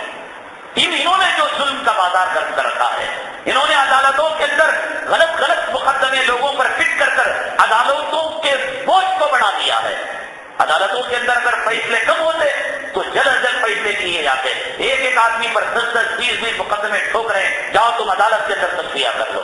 عدالتوں کو انہوں نے ٹائٹ کر رکھا ہے، انہوں نے ظلم اور ستم کا بازار گرم کر رکھا ہے۔ لیکن کوئی ایک مرد مجاہد معاف بن کر، معاوض بن کر، کوئی ایک مرد مجاہد حضرت حمزہ بن کر، حضرت خالد بن ولید بن کر، حضرت عمر بن کر، جو روح کے بارے میں ہر ایک بہادر ہے، اولاد کے بارے میں، زمین کے دیکھ لے تو میرے گھر کی کھڑکی کا جو ہے وہ شیشہ توڑا، ہر آدمی مچھر جیسا آدمی وہ لڑنے کے لیے آ جاتا ہے، اور مکھی مکوڑا جیسا مال کے اعتبار سے وہ لڑنے کے لیے آ جاتا ہے۔ جورو عزیز ہے، اولاد عزیز ہے، گھر کی کھڑکی، پیر کا جوتا، گھر کی فریج، کیبل کلیکشن کی وائر کوئی کاٹ دے، کوئی اس میں چوری سے کلیکشن لے لے، یہ مچھر اڑ کر چھت پر آ کر دیکھتا ہے کون کلیکشن لیا ہے۔ دنیا کے بارے میں مچھر کی پہلوان، اور دین کے بارے میں نہیں، ذرا ہندوستان، ذرا پالیسی سے چل جانا، ذرا لا کے قانون سے چل جانا۔ میں کہتا ہوں اللہ سے 2 چیزیں مانگو، یا اللہ کسی جبرائیل کو بھیج کر یا تو خودکشی کی اجازت دے دے، یا نہیں تو جامع شہادت کا موقع دے دے۔ یہ گھٹ گھٹ کر عزت والے تو زندگی نہیں گزار سکتے، غیرت والے زندگی نہیں گزار سکتے۔ یہاں گانے والوں کی عزت ہے، یہاں لچوں کی عزت ہے، یہاں دانیوں کی عزت ہے، یہاں چوروں کی عزت ہے، یہاں لٹیروں کی عزت ہے، یہاں ایمان کے سوداگروں، ایمان اور الیکشن کا بھی پارلیمنٹ کے اندر ایمان کا سودا بھی ہوا۔ کل تک وہ تلگو دیشم میں تھا، آج کانگریس میں گھس گیا۔ کل تک وہ بی جے پی میں تھا، آج کانگریس کیوں؟ 500 کروڑ مل رہے ہیں، اتنا پیسہ مل رہا ہے، اتنے مقدمے لٹو رہے ہیں، کھلے عام ہم پر حکومت کرنے والے ایمان کے سودا کر ہندوستان کے پورے بینکوں کے کھاتے ان کے لیے نو انٹری کا بورڈ لگا کے کتنا پیسہ جمع کرو گے، انکم ٹیکس سے کتنا۔ سوئٹزرلینڈ کے اندر دنیا کا یہ وہ ملک ہے سوئس کہ جہاں پر عام کے کھاتے کو خفیہ رکھا جاتا ہے۔ کوئی بھی آدمی سوئٹزرلینڈ کے اندر کھاتا کھول سکتا ہے، اور اس کے کھاتے کو وہ خفیہ رکھیں گے، وہ باپ رکھے گا اولاد کو نہیں بتائیں گے، شوہر رکھے گا بیوی کو نہیں بتائیں گے۔ اب سوئٹزرلینڈ کی کھاتوں کے اندر اربوں خربوں کا جمع کر یتیموں کا، بیواؤں کا، کتوں کے بسکٹ کا، پلوں کی سیمنٹ کا، ریل کے پٹے سب جمع کر یہ ایسے ایمان فروش، ضمیر فروش، ڈاکو، حرامزادے، ہم کیا کہیں اللہ تعالیٰ سے؟ ہم جیے مرے، غیرت اگر ہو، شرم اگر ہو، اگر کوئی جورو کا غلام ہو جس کی زندگی کا مقصد یہ ہو میری جورو کا پاخانہ لے جا کر ٹیسٹ کرانا، میری جورو کا پیشاب لے جا کر ریاض کو جانا، میری جو ہے بیگم کے دھوپٹ پر انجیکشن مارنا، اور جو ہے اسے طواف کرانا، اس چیز کی زندگی کا یہ مقصد ہو، ماشاءاللہ تیری زندگی تجھے مبارک ہو۔ تیری اولاد تیری جورو کی غلامی، تیرے جو ہے زمین کی غلامی، پتھر کی پوجا، مٹی کی پوجا، وہ 360 بتوں کو کعبے میں رکھ کر مشرک ہو گئے، اور یہ اپارٹمنٹ کے اندر لاکھوں اینٹ لگا کر پوجا کر بھی مشرک نہیں ہوا۔ کتنے اینٹ لگتے ہیں اپارٹمنٹ میں، کتنا ٹن لوہا لگتا ہے، کتنے فٹے سیمنٹ لگتے ہیں، صبح میں فجر پڑے نہ پڑے، تہجد پڑے نہ پڑے، مالش کرتا ہے گرلوں کی، پانی ڈالتا ہے درختوں پر، جو ماں کے پیر نہیں دبائے وہ 360 بتوں کی پوجا کر ٹھکا لیے، اور اتنی بڑی بلڈنگ احد کے پہاڑ کی جیسی، ہمالیہ پہاڑ جیسی، یہ پوجا کر یہ مومن ہے صاحب، اس کو مسجد کا دفتر چاہیے، اور موت کے بعد مسلمانوں کا قبرستان چاہیے۔ یا ایھا الذین آمنوا لا تلہکم اموالکم ولا اولادکم عن ذکر اللہ، ایمان والو تمہیں تمہارا مال اور تمہاری اولاد اللہ کے ذکر پہ غافل نہ کرے۔ یہ ایمان ایسے ہی نہیں ملتا، یہ دین ایسے ہی نہیں ملتا۔ میں نے آپ کو بتایا تھا کہ نہاون علاقے کے جو گورنر تھے ولید بن عبد الملک، جب بادشاہ تھا، امیر المؤمنین تھا، تمام گورنروں کو طلب کیا، نہاون کا یہ گورنر بھی گیا اور ملاقات کیا، اور اس کے بعد جو واقعہ پیش آیا میں نے آپ کو بتایا کہ اس نے اپنے گورنری کے لباس کو، جوڑے کو اتار کر بادشاہ کے منہ پر پھینک مارا اور کہا کہ جب اللہ نے عزت کا لباس دیا ہے اور اس کی ہم نے ناقدری کی ہے اور تیرے لباس کی ناقدری سے ہم تیری نگاہ میں گر سکتے ہیں، اللہ کے عطا کردہ لباس کی ناقدری سے خدا کی نگاہ میں گر جائیں گے۔ چلے گئے اور جاتے جاتے حضرت جنید بغدادی رحمۃ اللہ علیہ کے در پر پہنچے۔ یہ آج ہے، مسجدیں کھلی ہوئی ہیں، درسگاہیں کھلی ہوئی ہیں، خانقاہوں کے دروازے کھلے ہوئے ہیں، حرم شریف کے دروازے، مدینہ منورہ کے دروازے، ریاض الجنہ اور جنت البقیع کھلا ہوا ہے، ویلکم کر رہا ہے، خوش آمدید کہہ رہا ہے، مرحبا کہہ رہا ہے، آؤ آ جاؤ، آؤ آ جاؤ۔ لیکن اس زمانے کے اندر دین کی بات سننا اور خانقاہوں کے اندر بیٹھنا، بزرگوں سے توسل قائم کرنا اور ان کے جو ہے نقش قدم پر چلنے کی امیدیں کرنا، حوصلہ کرنا، یہ بھی بہت بڑی بات تھی۔ حضرت جنید بغدادی رحمۃ اللہ علیہ کو جب پتا چلا کہ نہامند علاقے کے گورنر صاحب تشریف لائے ہوئے ہیں تو انہوں نے پہلے 1 سال تک انہوں نے گندک کی دکان کھلوائی اور اس میں بدبو کی گندگی تھی۔ کہا نہامند کا گورنر جب چلتا تھا آگے پیچھے گلاب کی جو ہے گلجھڑیاں اڑا کرتی تھیں اور پھول بکھر جاتے تھے، اور کہا یہاں گندک کی دکان، وہ ہاتھوں میں دن گننے لگے اور سال ختم ہوا۔ حضرت جنید بغدادی رحمۃ اللہ علیہ کے دربار میں گئے، حضرت نے کہا او نالائق، دن کو گن رہا تھا، نہیں ابھی تیرا دل پگھلا نہیں، کبر گیا نہیں، گھمنڈ گیا نہیں، جا۔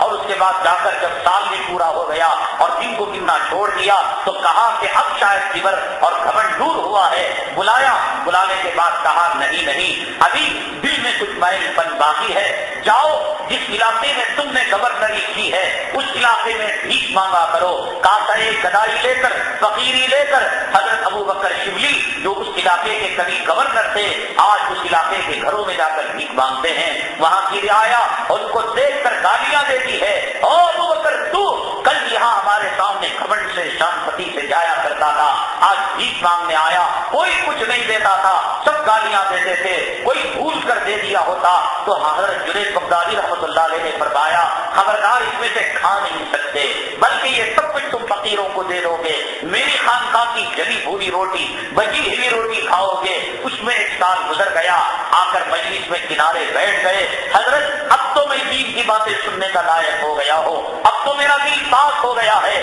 اب تو میرا دل مصفا ہو گیا ہے، آج ہم جو ہے دین کی باتوں پر عمل کیوں نہیں کرتے؟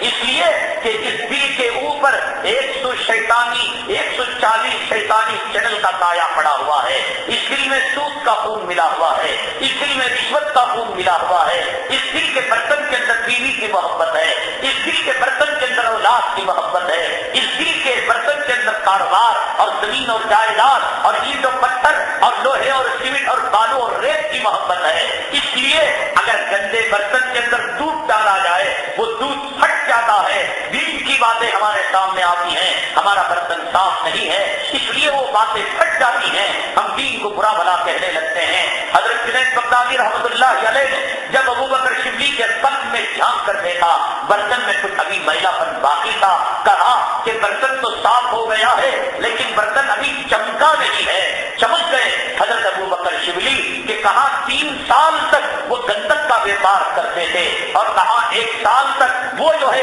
بھیک مانگا کرتے تھے، ابھی دل پگھلا نہیں، ابھی جو ہے گھمنڈ گیا نہیں۔ یہاں آتا ہے کوئی آدمی، اگر اس کی جماعت کو برا بھلا کہہ دیا جاتا ہے، مسجد کو طلاق دے کر چل جاتا ہے، اگر کوئی جورو کا غلام آتا ہے اس کو یہ سمجھ میں آتا ہے کہ مولانا میرے بارے میں بولے ہیں، زندگی بھر میرا چہرہ دیکھنا حرام کر لیتا ہے، اگر کوئی بے نمازی آتا ہے اور اتفاق سے لفظ آ گیا بے نمازی کتا، وہ مسجد کو چھوڑ کر چلا جاتا ہے، کوئی داڑھی بڈھا آتا ہے ہجڑے کا لفظ سنتا ہے وہ مسجد کو چھوڑ کر چلا جاتا ہے، اللہ کے گھر کو چھوڑ کر، قرآن کو طلاق دے کر، نبی کی باتوں کو چھوڑ کر، ملا کی نفرت کو دل میں بٹھا کر، در در دیوانے کتے کی طرح بھٹک کر وہ کتوں کی موت پر کر چلا جاتا ہے۔ یہاں تربیت کا انداز یہ ہوتا ہے کہ 2 سال تک گندک کا بیوپار اور 1 سال تک کاسے گدائی اور فقیری لے کر بھیک مانگنے پر مجبور کیا جاتا ہے، ابھی برتن صاف ہوا، برتن چمکا نہیں۔ کہتے ہیں حضرت جنید بغدادی رحمۃ اللہ علیہ برتن صاف تو ہو گیا ہے،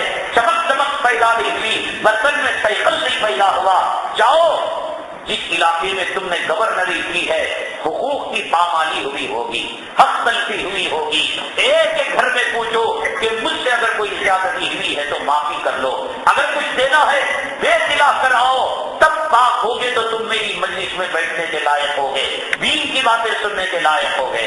اللہ اکبر۔ اب گئے 3 سال تو 1 سال فقیری میں، 2 سال گندک کے بیپار میں۔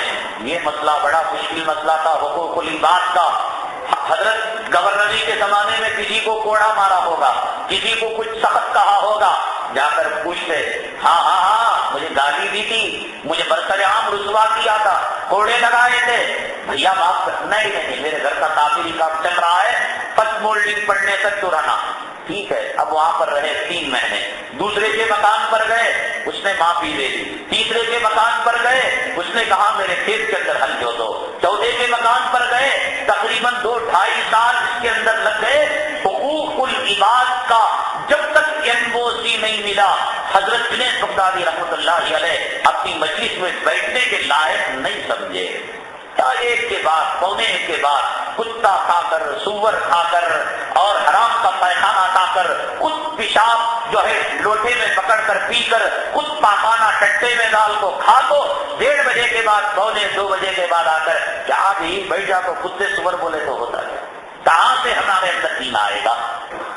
جمعہ میں 1 مرتبہ اللہ کے گھر کے لیے وقت دیتے ہیں، وہ روٹی کارخانہ روٹی دینے کا ذریعہ، دکان روٹی نہیں دیتا، دینے کا ذریعہ، اس کے لیے 8 گھنٹے دیتے ہیں، اس کے لیے 12 گھنٹے دیتے ہیں، اور جو مسبب الاسباب بغیر سبب کے ہمیں پال رہا ہے اسے 8 منٹ دینے کے لیے تیار نہیں۔ اٹھو، ساری کائنات سو رہی ہے، اٹھو، وضو کرو، تہجد کے اندر مانگو، مانگنے میں مزہ ملتا ہے، سجدے میں لطف آتا ہے، اس وقت ذکر میں مزہ ملتا ہے۔ تم نے رات کی تہجد کی حلاوت نہیں دیکھی، تم نے بریانی کے مزے لوٹے ہیں، تم نے سیاسی کتوں کے دسترخوان کے مزے لوٹے ہیں، ایک مرتبہ رات میں اٹھ کر رب سے کلام کرنے کے مزے لوٹو۔ ابو بکر شبلی رحمۃ اللہ علیہ جب ان مراحل سے گزرے، برتن صاف ہوا، برتن سیکل ہوا، تو حضرت نے ان کو خلافت دی۔ تو میں نے آپ کو بتایا تب ان مراحل سے مجاہدوں سے گزرنے کے بعد جب ولایت ملی تو جب کبھی کوئی بھی حضرت کے سامنے اللہ کا نام لیتا سینے سے چمٹا لیتے، کہتے کہ منہ کھولو، جب منہ کھولتے تو حضرت جیب میں شکر رکھتے، اس زمانے کا کیڈبری چاکلیٹ وہی تھا، ایک چٹکی شکر منہ میں ڈالتے، کتنا میٹھا میرے رب کا نام ہے۔ رب کے نام سننے میں، رب کا نام بولنے میں، آقا کا نام لینے میں، آقا کا نام سننے میں، درود کے پڑھنے میں، درود کے سننے میں، قرآن کے پڑھنے میں، قرآن کے سننے میں، دین کی باتیں کہنے میں، دین کی باتیں سننے میں مزے کب آئیں گے؟ یہ دل کا گوبر پاک ہو۔ کتا سور پاخانہ پیشاب کھا کر آ کر بیٹھ کر ادھر ادھر کے خیالہ مار کر تا وقت ہوگا دوسرے مجیدہ میں نماز ہوگی رہا کیا چپکے آ کر اٹک گئے، یہ سب سوچیں گے تو ہم اپنی اصلاح کیسے کریں گے، اپنی آخرت کیسے بنائیں گے؟ اللہ نے ساری زندگی کا سودا کر لیا، یہ گھنٹے تو ہماری خوش قسمتی ہے۔ راشٹریہ سہارا کے اندر وہ ہر جمعہ ایک عالم کا بیان دیکھو، اٹھا کر پڑھو، کوسے کی قرآن ایسے نہ حالات سے ٹچ ہوتے ہیں، نہ جو ہے حکومت کا ٹکراؤ، چپ کے ٹائم پاس کرنے 20 منٹ کے واسطے پڑھو۔ ہر جمعہ میں راشٹریہ سہارا میں بنگلور کے بڑے بڑے علماء اور خطباء کے بیانات کے اختلافات، ان کی کٹنگ کو جیسے میں سوچتا ہوں آج کے زمانے میں یہ بیانات، وہ تو کوسے کی خطرے کے زمانے کے بعد پتھر کو پتھر لگڑ کر جب چنگاری نکالتے تھے وہ زمانے کے بعد چپ کے ڈھکل پٹی کہ بھائی شکار بھی خوش رہے، شکاری بھی خوش رہے، کمیٹی بھی خوش رہے اور نوکری بھی باقی رہے اور مقتدی بھی گالیاں نہ دے۔ مقتدی سلام علیکم حضرت، آؤ فاتحہ کو، پوچھ کی فاتحہ کو، چہلم کو، چہلم والا بھی خوش رہے، چھٹی والا بھی خوش رہے، جھنڈے والا بھی خوش رہے۔ اللہ کا کتنا شکر ہے، اللہ تبارک تعالیٰ نے سچ باتیں، کڑوی باتیں سننے سنانے کے لیے رب کی توفیق ہے۔ آج کہہ رہے ہیں، سن رہے ہیں، کل مجھے معلوم ہے یہاں کی مسجد کی کمیٹی کے تقریباً 45% افراد کا انتقال ہو گیا میرے آنے کے بعد۔ اللہ ان کی مغفرت کرے، ان کے درجات کو بلند کرے۔ چلے گئے، کل سنتے تھے، آج وہ نہیں ہیں۔ کل وہ جو ہے گلے شکوے کرتے تھے، یا بیان ہوتا تھا آفس میں بیٹھ کر وہ جو ہے اپنی رپورٹ لکھا کرتے تھے، آج اللہ کو جواب دے رہے ہیں۔ کل وہ وقت آ سکتا ہے کہ میں بھی جا سکتا سکتا ہوں، آپ بھی جا سکتے ہیں. ہر تقریر میری زندگی کی آخری تقریر سمجھ کر میں کرتا ہوں. کبھی یہ نہیں سمجھتا کہ اس میں سے کچھ حصہ ابھی باقی رکھ کر مجھے آئندہ جمعہ کہنا ہے. وہ تو ایک جو ہے رسمی طور پر کچھ چیز باقی رکھ دیتا ہوں. یہ اللہ کی طرف سے توفیق ہے، اللہ کی طرف سے عطا ہے. اللہ کی اس عطا کی قدر کرو تو ہمیں جو ہے دین پر عمل کرنا اور ان باتوں پر چلنا آسان ہوگا. ایک جمعہ ماموں مارا، 2 جمعہ ماموں مارا، کیا نہیں سو رہا تھا 1:30 بجے میری نیند کھلی. کوئی کہتا ہے ہوائی جہاز پکڑنے کے وقت 3 بجے رات کے ہوائی جہاز رہتی ہے، 12:30 بجے اٹھ کر جاتا ہے. رات کے 1:45 بجے ٹرین رہتی ہے، 11:30 بجے اپنے گھر سے نکلتا ہے.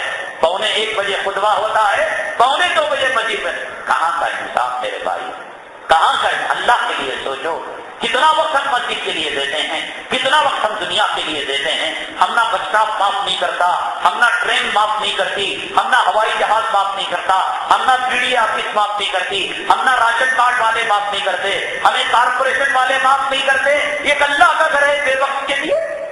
صبح کی نماز پڑھ رہے ہیں، کب تک چلتا ہے؟ 11-12 بجے انہیں آیا پڑھا. عشاء کی نماز رات کے 11:30 پوری رات کھلی رکھو، انہیں آپ کو پڑھا. کھیل مذاق ہے. ٹرین کا ایسا کوئی وقت ہوتا ہے، بس کا ایسا کوئی وقت ہوتا ہے، پاسپورٹ کا ایسا کوئی وقت ہوتا ہے. ہر چیز کا وقت ہے. اور اللہ نے کہا ان الصلاۃ کانت علی المؤمنین کتابا موقوتا. ہم نے وقت مقررہ پر نماز کو فرض کیا، اس کے لیے وقت نہیں. کوئی جوس بھی رکھا میں آیا، کوئی پیٹ بھی رکھا، بے شرم اٹھ کر کھڑے. زندگی میں ہے اونچ نیچ، کبھی ہو گئی الگ بات ہے. ساری زندگی دوسری صف والا ہمیشہ دوسری صف میں، تیسری صف والا ہمیشہ تیسری صف میں. اور ایک صاحب کو پتا ہے کہ جمعہ میں ہم الف لام میم سجدہ سورہ ظہر پڑھتے ہیں، 3 منٹ بڑھ جاتے ہیں تو 3 منٹ تعمیر سے آ کر سجدے میں شامل ہوتے ہیں. وہ بروبر گھر سے آئی تعمیر کے چلو، کل کے وقت پر آج آ کر آج ہمیں سورہ الف لام میم سجدہ اور سورہ ظہر مل جائے، نبی کی سنت مل جائے. ہمارے دلوں میں عزت نہیں، قدر نہیں، نام جماعت کا اہتمام. مسجد کے اندر کتنے لوگ جماعت میں پڑھتے ہیں؟ کہاں اللہ کی رحمتیں آئیں گی، برکتیں آئیں گی. ہمیں گائے کا پیشاب پینے والی قوم، ایک صاحب کہہ رہے تھے کہ حضور میں مکان لینے کے لیے گئے تو عورت جو مالکن تھی مکان کی، اس نے جو ہے دن کے اجالے میں فخری انداز میں کہا سوری ہم جو ہے مسلمانوں کو مکان نہیں دیتے. محمد بن قاسم ہندوستان پر جب فتح کر کر واپس جا رہے تھے، میرے رب کی عزت و جلالت کی قسم اس زمین کو کہتے کی طاقت ہوگی تو یہ زمین کہے گی کہ یہاں کے ہندوؤں نے محمد بن قاسم سے کہا کہ ہم تمہارے اوپر اپنی آن اولاد اپنے بچوں کو نچھاور کرتے ہیں. محمد اس شہر کو دھرتی کو چھوڑ کر نہ جانا. جب جانے پر مجبور تھے، دوسرے علاقوں کو پتہ کرنا تھا، تو محمد بن قاسم رحمۃ اللہ علیہ سے ہندوستان کے ہندوؤں اور مشرکوں نے کہا تھا کہ تم اجازت دو تمہارے مجسمے کو بنا کر ہم اس کی پوجا کیا کریں گے. اور آج کا ہندو کہتا ہے سوری ہم مسلمانوں کو مکان کرائے پر لیز پر نہیں دے سکتے. کون سی بے عزتی کی بے غیرتی کی زندگی، کون سی وہ صبح آئے گی جو عزت کا پیغام لے کر آئے گی، کون سا وہ سورج طلوع ہوگا جو اپنی کرنوں کے ساتھ ہماری رغبت، ہماری عظمت اور ہماری بلندی کا پیغام لے کر آئے گا. اللہ ہمارے ساتھ رحم کرم کا معاملہ فرمائے. قیامت کا آنا یقینی ہے اور اس میں کوئی شک و شبہ نہیں. کچھ لوگ خبروں کو دیکھتے ہیں، مولوی لوگوں کی بکواس ہے، اندر پٹرا کی نہیں پٹرا یہ جائے گا تو پتا چلے گا. سائنس ٹیکنالوجی نے اتنا ترقی کیا ہے اور سائنس میں خلا کے کلام پاک میں اللہ تعالیٰ نے فرمایا ہے کہ قیامت کا علم جو ہے سوائے اللہ کے اور کسی کو نہیں ہے، لیکن وہ کب ہوگا اس کا علم. قیامت ہونے کے بارے میں سائنس کی ترقی نے ثابت کر دیا ہے کہ قیامت ہو کر ہی رہے گی. کچھ سیاروں کی چال، کچھ ستاروں کی چال بتا رہی ہے کہ قیامت آئے گی. اور حدیث پاک کے اندر جو یہ بات بتائی گئی کہ قیامت کی نشانیوں میں سے ایک نشانی یہ ہے سورج کہاں سے نکلتا ہے؟ مشرق سے، ڈوبتا کہاں ہے؟ مغرب میں. اور حدیث پاک میں فرمایا کہ قیامت کے قریب سورج مغرب سے نکلے گا اور مشرق میں ڈوبے گا. یہ تو عقل قبول کرنے والی بات نہیں، لیکن سائنس نے اس کو ثابت کر دیا ہے. ستاروں کی چال کیا کہتی ہے، سائنس کیا کہتی ہے اور قیامت کے بارے میں سائنسی شواہدات کیا ہیں، اس سچائی کو لے کر انشاءاللہ اپنی حاضر ہوں گے. اللہ تعالیٰ سے دعا ہے اللہ تعالیٰ ہماری ایمانی قوت میں اضافہ فرمائے، بزدلی کو ختم فرمائے. اللہ